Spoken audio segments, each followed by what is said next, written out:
Hello বন্ধুরা, তোমরা সবাই কেমন আছো? আশা করি ভালো আছো। আর আমিও কিন্তু খুব ভালো আছি। আর সকাল সকাল চলে এলাম, এখন বাজে ঠিক 9:10। আর স্নান পুজো সব হয়ে গেছে। আর এদিকে আমি রান্না বসিয়েছি, কারণ তোমরা জানো শাশুড়ি মাকে দিতে হবে 10:30টার মধ্যে। তার জন্য আমাকে তাড়াতাড়ি সব কিছু করতে হবে।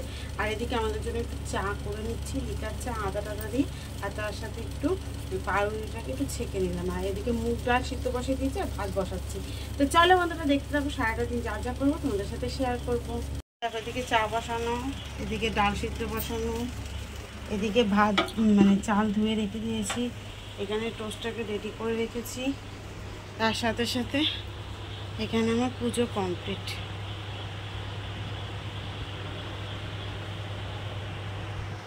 এই দেখো, আর এরকম কড়মড়ে কড়মড়ে পাউরুটি কার ভালো লাগে বললো, আমার কিন্তু ভীষণ ভালো লাগে।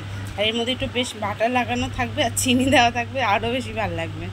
তো যাই হোক, এই যে লিকার চা, তার সাথে এটা, আর তার সাথে এই যে এটা তো একদম বাজে, ভালো না, ব্যাড ব্যাড। এদিকে চা খাচ্ছিলাম, আর এদিকে দেখো একদম ভাতটা ফুটে গেছে। আর এই ভাতটা আরও হবে, অনেকটা নরম হতে হয় তো, তার জন্য এই ভাতটা আরও হবে। আর তার সাথে এখানে আমি ওই যে ডালটা দিয়ে সিদ্ধ বসিয়ে দিয়েছিলাম, ডালটা সিদ্ধ হয়ে গেছিলো। আর এখন ঝিঙে আর কাঁঠালের দানা দিয়ে দিয়েছি। এই ডালটা কিন্তু খুব ভালো লাগে, দেখবে 5 ফোড়ন আর শুকনো লঙ্কা ফোড়ন দেবে, দিয়ে এই ডালটা করবে, হেভি লাগবে। আর তার সাথে আমি এখানে করে নিচ্ছে হচ্ছে পটল ভাজা, চাকচাক করে কুমড়ো ভাজা আর উচ্ছে ভাজা। আজকে ডাল আর ভাজাই দেবো। এই দেখো, একটু আদা গ্রেট করে দিলাম, শুকনো লঙ্কা আর 5 ফোড়ন, এটা সুন্দর করে ভাজা ভাজা হলে এই যে ডালটার মধ্যে দিয়ে দেবো। এই যে ভাজা হচ্ছে, এখানে একদম আস্তে করে দিয়ে ভাজাটাকে করছি। এই যে শাশুড়ি মায়ের খাবার এখন আমি নিয়েছি, একদম অল্প করে খাই তো, এটাও মানে যদি ভালো লাগে খেয়ে নেবে এরকম। আর মানে একদম নরম নরম করে সব ভাজাটা করলাম। শাশুড়ি মাকে খাওয়ানোর পরে এই যে তোমাদের দাদাভাই আমাকে এখানে রসুন টসুন সব ছাড়িয়ে দিলে, যেখানে বেদানা ছাড়িয়ে দিয়েছে। আর ওখানে আমি কেটে নিলাম পেঁয়াজ টিয়াজ। এই যে মাংসটা, এই মাংসটা এখন ভালো করে ধুয়ে নিয়েছি, এর মধ্যে একটু টক দই এখন মাখিয়ে রেখে রান্নাটা সারবো। সকালে আমরা আর কিছু খাবো না, একবারে তোমাদের দাদাভাই তো বেরিয়ে যাবে, তার জন্য একবারে এখন চিকেনটা করে তারপরে খাওয়া দাওয়া করবো। তো চলো স্টার্ট করি রান্না। দেখো, আমি এর মধ্যে ধনে পাতা, কাঁচা লঙ্কা, টক দই, সর্ষের তেল, নুন আর হলুদ দিয়ে ভালো করে মাখিয়ে নেবো। এখন আজকে ধনে পাতা চিকেনে করবো, কোনো আলু টালু দেবো না, কারণ রাত্রে রুটি করবো তার জন্য। তো এই যে এটা এখন ভালো করে সুন্দর করে মাখিয়ে রেখে অনেক কাজ মানে সব গুছিয়ে টুছিয়ে নিই, তারপর এটা বসাবো। চলো দেখে নাও, এই দেখো মাংসটা এখানে ম্যারিনেট করে রেখে দিয়েছি।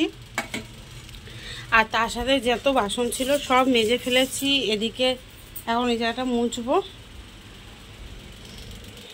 আর ভাত আছে ওই ছোট্ট হাঁড়িতে, এখানে অল্প করে চালের ভাত বসিয়ে দিলাম। আর এখন চিকেনটা রান্না করবো। যেখানে পেঁয়াজ কুচিয়ে রেখে দিয়েছি, আর এর মধ্যে আদা রসুন আর হচ্ছে টমেটো সব পেস্ট করে রেখে দিয়েছি, একটু কটা পেঁয়াজও দিয়েছি।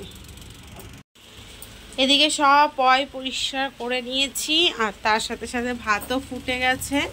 আর এই দিকে হচ্ছে মশলাটা দিয়ে দিয়েছি পেঁয়াজটা ভাজা করে। আর এখন দিয়ে দিলাম লঙ্কার গুঁড়ো আর হলুদের গুঁড়ো, একটু জিরের গুঁড়ো দেবো সামান্য পরিমাণে। তো এখন এটাকে ভালো করে কষিয়ে নেব। চিকেনটা কষা কষা হচ্ছে, ঢেকে দিয়েছিলাম এতক্ষণ ধরে।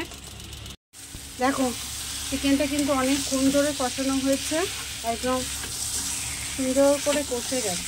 আর এক ফুটা কষে জল দিয়ে দেবো মতো অল্প পরিমাণে।